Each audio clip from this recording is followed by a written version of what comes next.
भारत और श्रीलंका दोनों अलग-अलग देश हैं, फिर भी श्रीलंका को भारत के नक्शे के साथ क्यों दिखाया जाता है, क्या आप जानते हैं? नहीं जानते हैं तो चलिए हम आपको बताते हैं।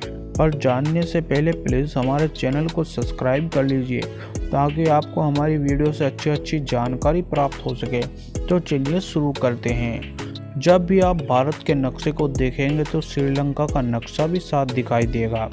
अब सवाल उठता है कि जब भारत और श्रीलंका दोनों अलग अलग देश हैं तो श्रीलंका को भारत के नक्शे के साथ क्यों दिखाया जाता है? दरअसल संयुक्त राष्ट्र का एक कानून है जिसे लॉ ऑफ द सी कहा जाता है। इस कानून के अनुसार अगर कोई देश समुद्र के किनारे बसा है तो इस स्थिति में उस देश के नक्शे में उसकी सीमा से 200 नॉटिकल माइल्स के बीच आने वाले क्षेत्र भी दिखाया जाएगा। अगर नॉटिकल माइल्स को किलोमीटर के हिसाब से देखें तो एक नॉटिकल माइल्स में 1.824 किलोमीटर होते हैं।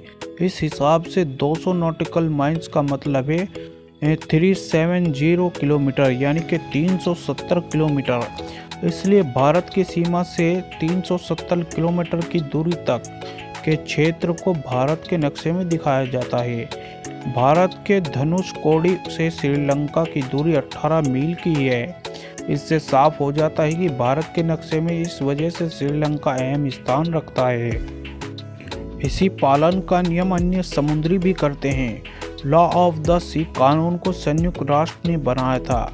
साल 1956 में जब संयुक्त राष्ट्र की तरफ से United Nation convention of the law of the sea का आयोजन किया गया तब इस सम्मेलन में कई देश शामिल हुए थे।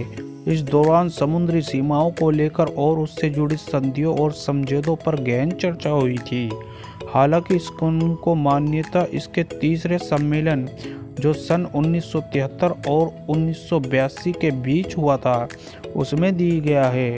इस दौरान कई समुद्री अंतर्राष्ट्रीय कानूनों को भी मान्यता दी गई थी, जिसमें से एक कानून लॉ ऑफ द सी भी था।